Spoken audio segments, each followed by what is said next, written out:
Have you ever been let go after 25 years of dedication just because someone decided you were no longer relevant? Linda Dawson didn't do anything wrong. She was never late, never missed a deadline, and was always the first to turn on the office lights every morning. But one Monday, a white envelope was placed on her desk. Inside was a cold farewell, staff reduction aligned with generational transition. And just like that, after 25 years of loyalty, she was replaced by an Excel spreadsheet and a new face, 30 years younger. Linda Dawson, 50, lived alone in a 2-bedroom apartment in Dayton, Ohio. No husband, no children, no major assets, but she had stability. She'd worked at a medical equipment company since she was 25, starting as an assistant and eventually becoming a mid-level administrative manager. With her neatly tied graying hair, reading glasses perched on her nose, and her habit of drinking black coffee with no sugar, Linda was the kind of woman who was always on time, always polite, and never made a fuss. Every morning, she was the first in the office, turning on the systems, checking emails, and laying out the day's task list. No one could remember the last time she'd called in sick. The day she was laid off, the Ohio sky was gray and drizzling, like even the weather could sense the injustice. The HR director called her into a conference room and read a pre-written speech about organizational restructuring and leadership succession. There were no thank yous, no farewells, no cake, and no goodbye cards from coworkers. Just a white envelope, a severance package worth 6 weeks' pay, and a rushed handshake. Linda stood up, walked out of the office, and cradled a box of personal belongings. Inside were a small cactus, a team photo from 2012, and the purple notebook she always carried. She left in silence. Not a single person asked if she needed help. She didn't cry. But when she unlocked the door to her quiet apartment at 5 p.m., set the box on the kitchen counter, and looked down to realize she was still wearing her office shoes, Linda knew something in her life had ended for good. Linda Dawson was the kind of person people easily overlooked, not because she was incompetent, but because she was quiet. She never raised her voice in meetings, never fought for credit, never tried to impress. She just worked by the book, with diligence and without complaint. For 25 years, Linda had been the silent pillar of the administrative department. But it was that very silence that made her invisible. She lived a steady life, up at 6 a.m., brewed black coffee, read financial news on her iPad, and walked to the bus stop. Evenings were for simple dinners, often pasta with roasted vegetables, then a book or her favorite PBS shows. Saturdays were for grocery shopping. Sundays for walks in the park and preparing for the week ahead. Linda didn't spend much. She had about $38,000 in savings, not a lot at 50, but she wasn't broke. She carried no credit card debt, rented instead of buying because she feared long-term commitments, and watched every dollar. She used to dream of retiring at 65, maybe in a peaceful lakeside town. But now, that dream felt distant. Her biggest strength was her steadiness and her ability to learn. She constantly took notes, documented how systems worked, and stayed curious about new technologies, even if she never truly mastered them. Her personal laptop held a folder labeled Things to Learn, filled with PDFs on digital skills, personal finance, and content writing. But Linda's greatest weakness was fear. Fear of change. Fear of judgment. Fear that it was too late to start over. Since childhood, she'd been taught to be kind and agreeable, but never how to confidently step outside her comfort zone. She often asked herself, who would even hire someone like me at this age? Or am I really good enough? And yet, in the middle of all that disorientation, something began to stir inside Linda. Not a rebellion, but a quiet voice whispering, if you don't try, nothing will change. During her first week of unemployment, Linda barely left the house. She still woke up as if she had somewhere to be, brewed coffee, read the news, but there was nowhere to go. Her once tightly scheduled days now felt blank, like a sheet of paper no one wanted to write on. She started applying for jobs, everything from basic admin roles to part-time positions at dental offices. But after 10, then 20 applications, not a single call came in. When Linda phoned one company to check on her status, a young voice replied, "Oh, we're looking for someone with more up-to-date tech skills. Good luck, ma'am." Ma'am. That word pierced through the thin shell of strength she'd been clinging to. Linda wasn't old. But to hiring managers, she had already aged out of the dynamic and fast-adapting bracket. She began doubting herself. Every time she opened her laptop to update her resume, her hands trembled slightly. "There's nothing special about me," she thought. "They'll pick someone younger, someone who knows social media, someone who knows advanced Excel, someone who learned things I never had the chance to." Her fear wasn't just about losing a job. It was the feeling that the world had moved on and left her behind. Linda didn't tell anyone about the midnight panic attacks, the hours spent staring at the ceiling, wondering, what if I still don't have a job in 3 years? What if the savings run out? What if this is the end of my working life? Friends told her to just take some time off, but they didn't understand that, for Linda, stillness was a kind of slow erosion. It made her feel invisible, useless, discarded. And then, on a cold March evening, curled up in an old blanket, scrolling aimlessly through YouTube, Linda heard something that made her sit up straight. 50 is not the end, it's chapter 2, if you're brave enough to write it. Her eyes lit up. For the first time in weeks, she switched on her desk lamp, reopened her laptop, not to write a job application, but an idea. Week by week, Linda realized something clearer. Without a paycheck, life wobbled. She'd never been wealthy, but she'd always had enough. She used to bring home about $3,800 a month after taxes. Rent was $1,100, food around $350, utilities $200, private health insurance $400. The rest went towards small joys, books, coffee, the occasional weekend concert ticket. Now, that income was gone. No more money flowing into her account on the 15th and 30th of each month. She was living off her severance package enough to last 6 weeks and slowly drawing from the $38,000 she had saved over 20 years. In just 3 months, her savings dropped below $30,000. Every time she opened her banking app, Linda felt a dull ache in the left side of her chest. She began cutting back, canceled Netflix, stopped eating out, switched to a basic internet plan.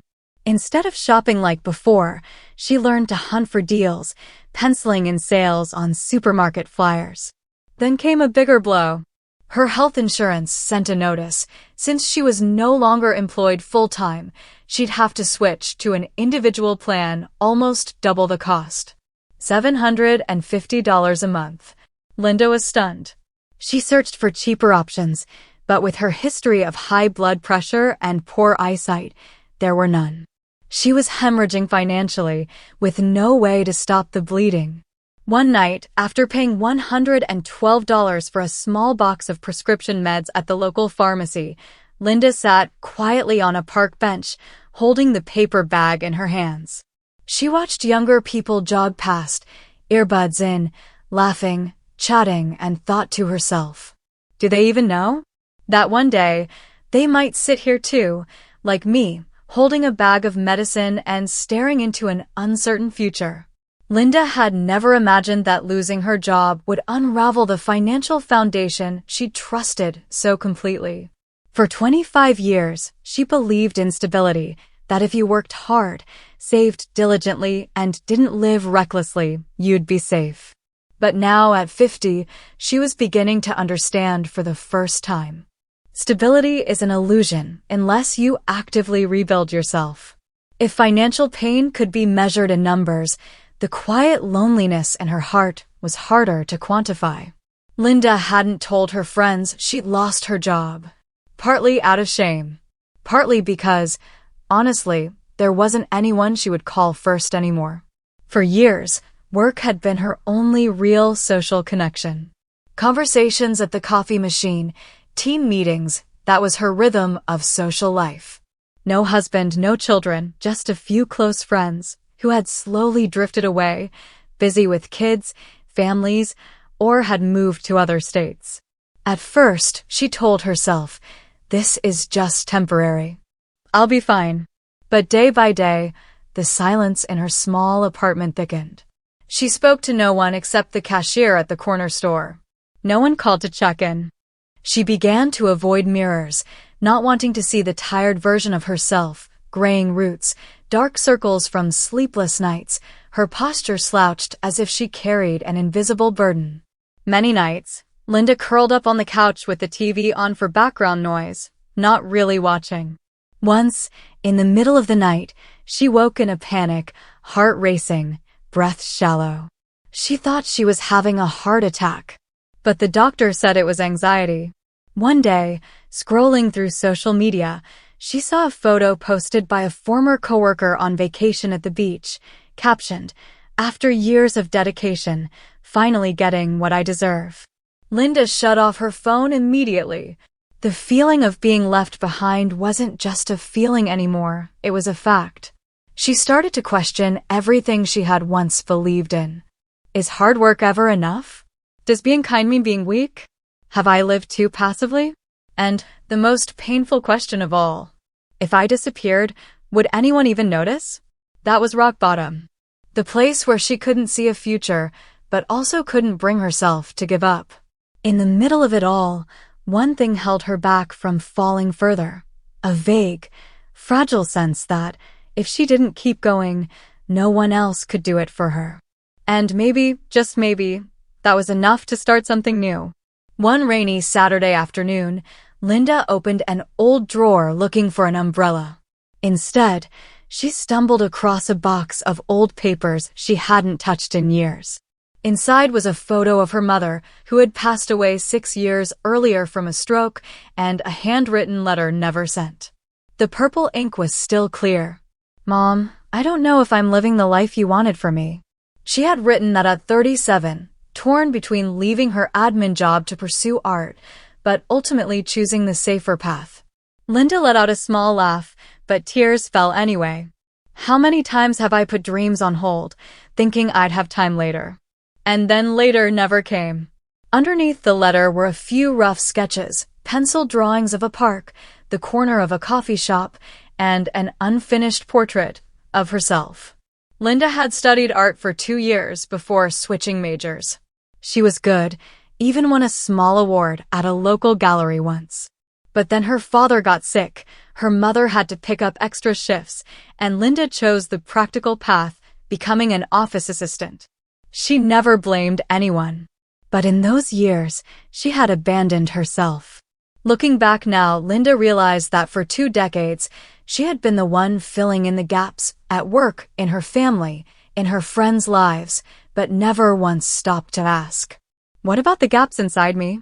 She had once wished for time, to think, to slow down, to draw, to write. And now, ironically, losing her job had given her exactly that. In the same box, she found a faded blue notebook. On the first page, it said, "Unfinished things to be done." Below was a short list. Sketch the park where Mom used to sit. Finish reading 100 favorite books. Start a blog about life and people. Learn to forgive myself. Linda ran her fingers over the last line. Then, she smiled. Maybe it wasn't too late. She picked up a pen and added a new line. Start over even if no one believes. On Monday morning, Linda woke up earlier than usual. Not for an interview or a job application, but to go to the corner store. No one was waiting for her there, but she had a clear purpose, to buy a new sketchbook and a few pencils, things she had long forgotten. Back home, she cleared off the kitchen table, arranged everything neatly. And then, she began to draw. It was just a simple sketch, a park bench beneath the shade of a tree, the spot where her mother used to sit, where she had once lost herself. Her lines were shaky. It had been so long since Linda last held a pencil. But something stirred in her chest. Not a fleeting excitement, but a familiar feeling, the sensation of being herself again. She set a small goal, one sketch a day, no matter if it was good or bad, as long as it got done. 3 days later, she posted her first drawing on her personal social media page. No tags, no elaborate caption, just one line. "I'd forgotten how much I love this." No one noticed in the first 2 days. But on the third, an old friend commented, "I still recognize your style. Keep going." Linda smiled for the first time in weeks. A small acknowledgement, but to her, it felt like a hand reaching out, pulling her back from the edge. She kept drawing. Scenes from memory, corners of streets she used to walk, her gentle mother sitting by a window. Each drawing felt like a piece of her past gently being healed. By the second week, Linda made a bigger decision. She started a blog. She picked a simple domain, stilldrawing50.com. In her first post, she shared the story of losing her job, the emotional spiral that followed, and the small things that helped her find her way back: a box of colored pencils, a notebook, and memories of her mother. There were no thousands of views, but she received 3 emails from 3 women she had never met, telling her they saw themselves in her story. Linda didn't know what would come next, but for the first time in months, she felt she wasn't invisible. She was alive. Linda had always thought she was too old to start over. But now, as each sketch came to life and each heartfelt message landed in her inbox, she realized something. Waking up every day with something to look forward to, that's youth. She started reading about digital art, something she had never dared to try. In the past, Linda saw drawing tablets as something for the young, something too foreign. But now, instead of shying away, she was curious. She signed up for a free online class, Digital Art for Beginners, learning from YouTube tutorials. At first, she fumbled through every step, even Googling how to install the software. But after a few weeks, she created her first digital paintings. At night, instead of lying awake replaying regrets, she studied color blending, layer techniques, how to export PNG files. She kept a journal, tracking her small wins. Learned how to use a light brush today. Made a new friend in the class. She's 30, sweet, and super inspiring. Linda also joined an online community for midlife artists. She shared her work, asked questions, and received feedback. For the first time in years, she no longer feared being judged. Because now, she didn't need to become anyone else, just herself, learning and moving forward. After 3 months, her blog reached 5,000 views. A nonprofit focused on mental health invited her to illustrate a series on art and healing. Linda was so moved, she couldn't respond to the email right away. She had gone from someone the world had forgotten to someone people now sought out for the value she truly offered. Every step felt small, but to Linda, it was nothing short of a miracle. Not because life was perfect, but because she had dared to open up to uncertainty, and in doing so, discovered a new purpose. To live a meaningful life, even if it began again at 50. That fall, the world felt gentler to Linda. Not because things got easier, but because she had learned to walk with steadiness, not speed. She started waking up earlier, taking walks around her neighborhood with a sketchbook in hand. Each day, she chose a familiar spot, the stone bench behind the church, the old maple tree outside the used bookstore, and captured it in her lines. The sketches were simple, but full of feeling. She uploaded them to her blog. The audience was small, but the responses were heartfelt. "I can feel the warmth in your drawing. Thank you for showing me the beauty in ordinary things." Linda's heart warmed like a cup of tea on a crisp day. Each message was a quiet encouragement, like the world whispering back, "You're not invisible. You're creating something beautiful." She started selling prints on recycled paper, inspired by her minimalist lifestyle. Each small print was neatly packaged, with a handwritten note. Every beginning deserves to be remembered. In just 1 month, she sold 12 prints. Not a huge number, but to Linda, it was proof that what she created mattered. Then one day, a high school teacher emailed her. "I'd love to invite you to speak to my students about art and rediscovering dreams." Linda sat in front of her screen for a long time, unsure of what to write. She hadn't spoken in front of a class since high school. But finally, she typed a single sentence. "I'm not an expert, but I'm someone learning how to live honestly again." The talk took place in a small library. The students listened quietly as she shared about the loneliness of being 50, about her box of old pencils, and the courage it took to post her first drawing. One girl raised her hand. "Do you think adults get scared to start over, just like us?" Linda smiled, her voice thick with emotion. "Yes, even more scared than you might imagine. But being scared doesn't mean we can't do it." That night, Linda came home, took off her coat, made tea, and sat by the window. The night was quiet, but inside, she no longer felt empty. There was only one gentle feeling. "I'm on the right path. Slowly, but it's mine."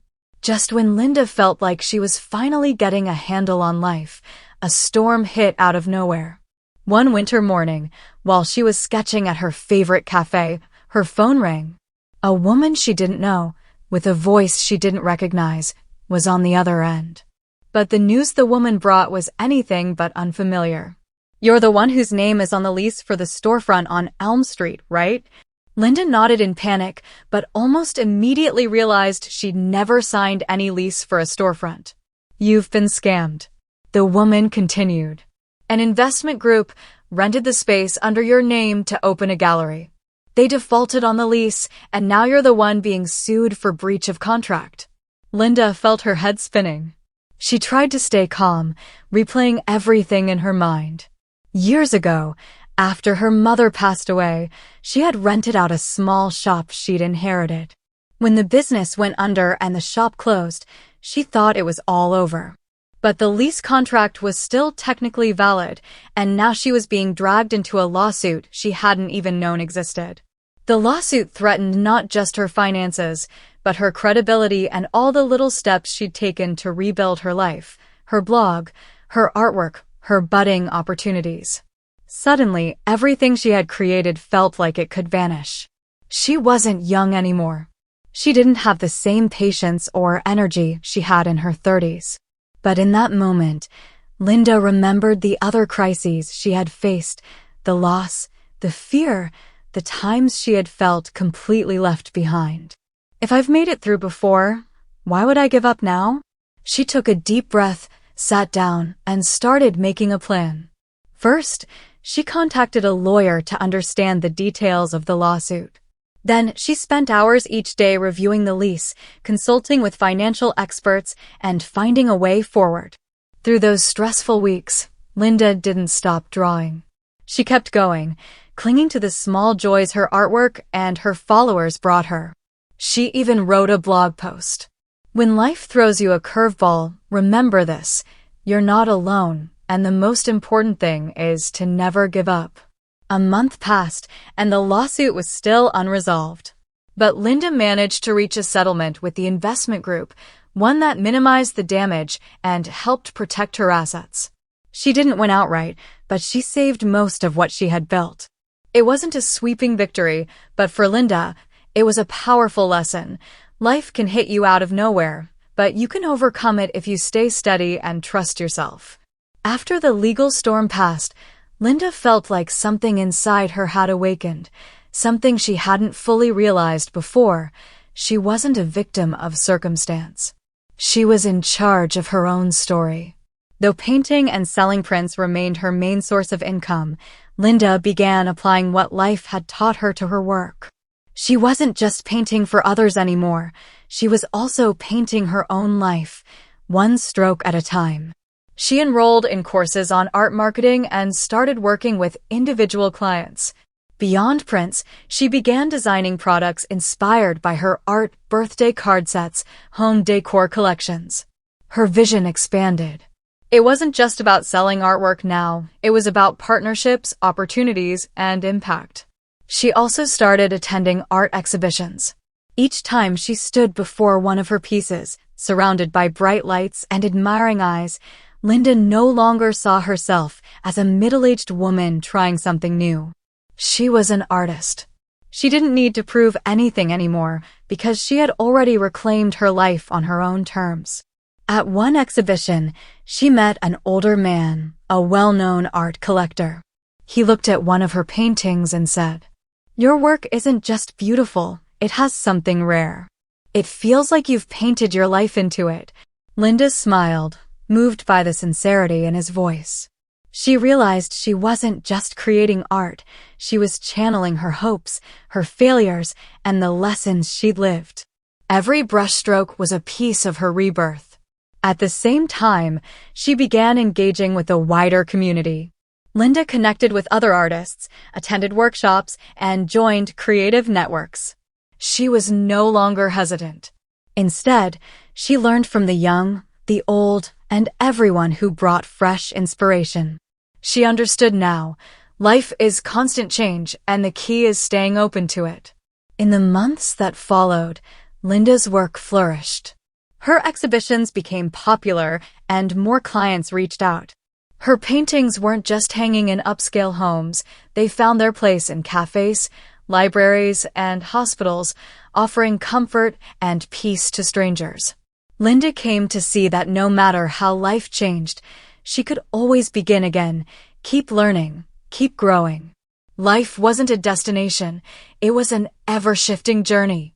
And she had chosen to walk it boldly and on her own terms.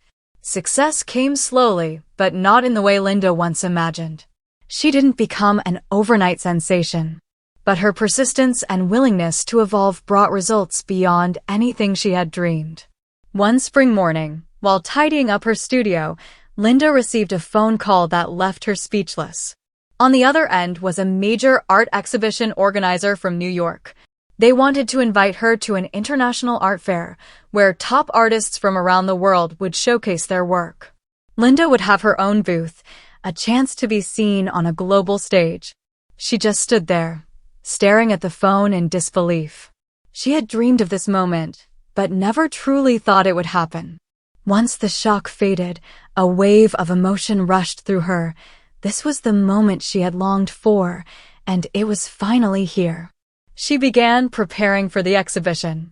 Every piece, every detail of her display space was planned with care. She didn't just bring her standout paintings, she brought the stories behind them. Linda knew it wasn't just about the art, it was about the journey it represented. A story of transformation, resilience, and self-love. When the exhibit opened, Linda stood among the crowd, surrounded by grand canvases, glowing lights, and an ocean of visitors. Some stopped in front of her paintings, studying them closely, whispering to each other. Compliments and nods of approval followed. The look of empathy, the questions about inspiration, and the story behind the artwork, all of it made Linda feel like she was living in a dream. There was a particularly moving moment when a well-known collector approached her and asked about the painting New Horizon. He didn't just compliment her technique, he was deeply moved by the painting's message of rebirth and hope. "I feel like I'm seeing a part of my own life in this painting," he said. The words left Linda speechless. She hadn't just sold a piece of art, she had found someone who truly understood the emotions and story she was trying to convey. Outside the gallery, Linda's paintings began appearing in cafes, offices, and even public spaces. She was invited to appear on television programs featuring artists, where she could share her journey with a broader audience. Step by step, Linda wasn't just building a name for herself, she was creating a community of people who loved and supported her art. But what made Linda happiest wasn't the praise or the financial success.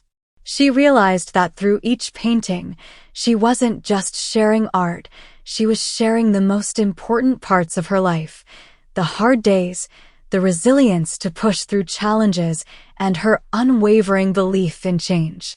She would sit quietly in her studio, surrounded by her paintings and the stories behind them, feeling a deep sense of peace. She had endured so many hardships, but now, Linda knew she had found where she truly belonged, not just as an artist, but as a woman who had learned to live and love herself again. Even though Linda had achieved great success, she didn't stop there. She knew her journey was far from over and that new opportunities would always come if she kept expanding her vision and stayed open to change. After the major success of her New York exhibition, Linda realized that she didn't just want to paint to sell artwork.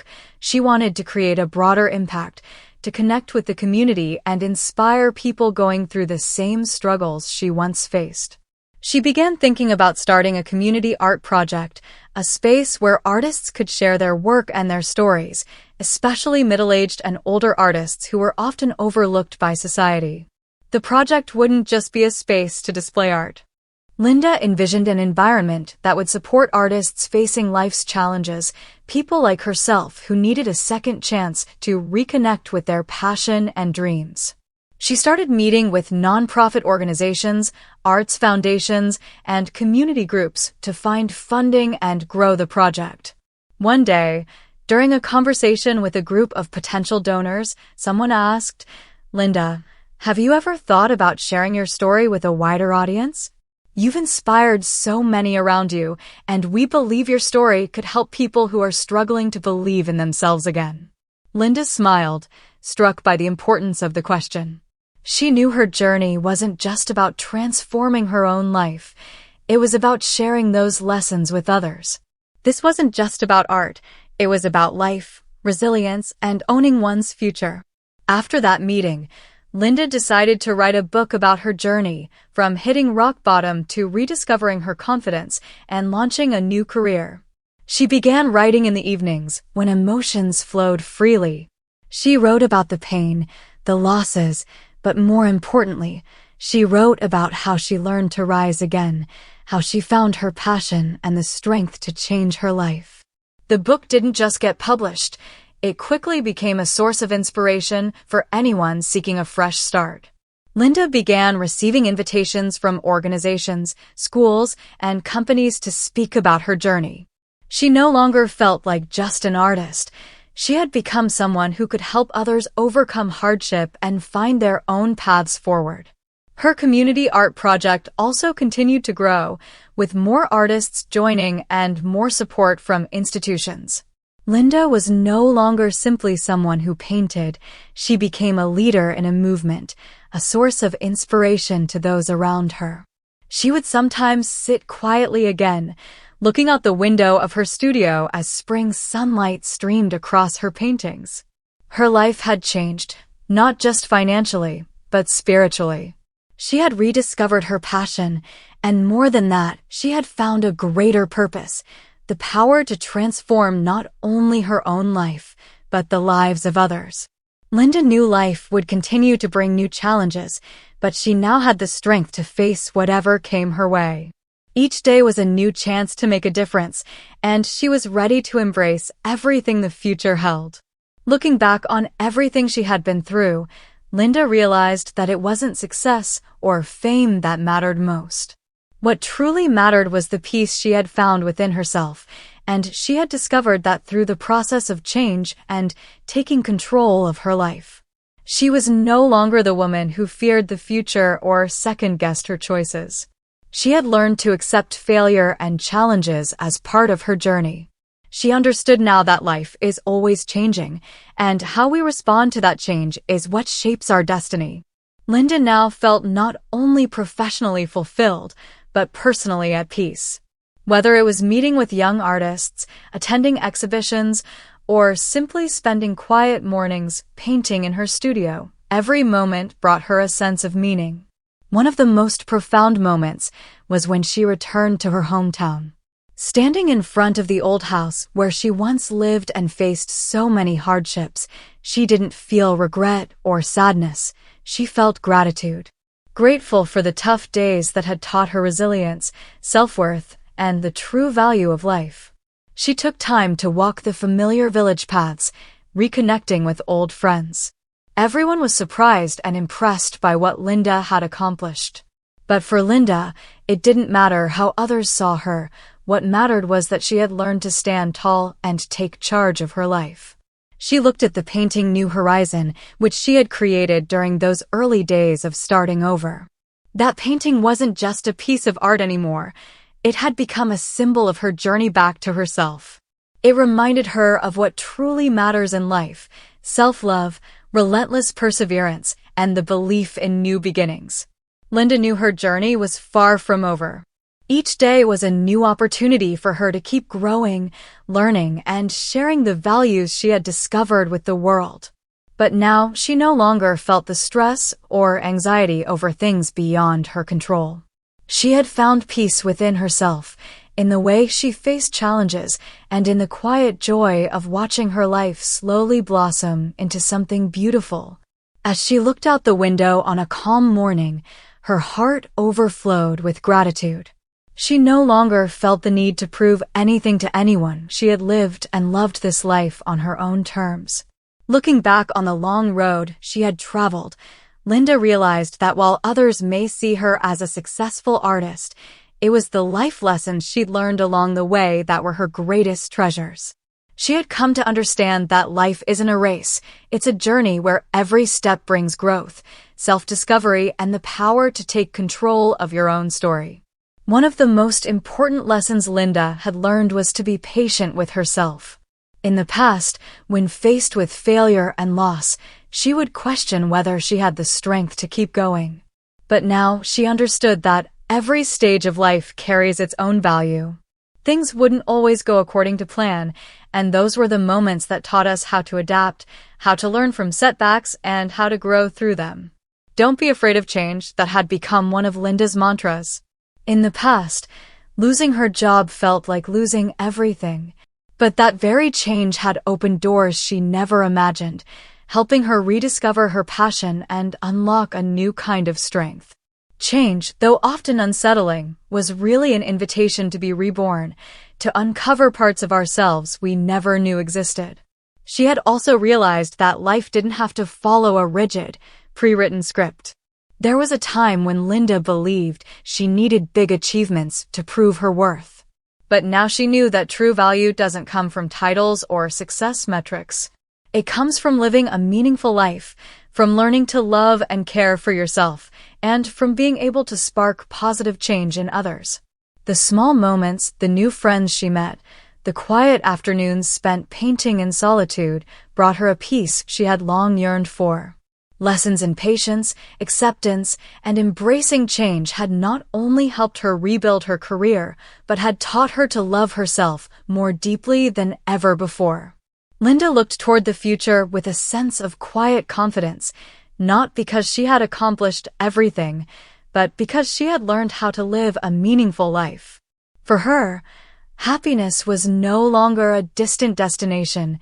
It was the journey itself, unfolding one beautiful day at a time.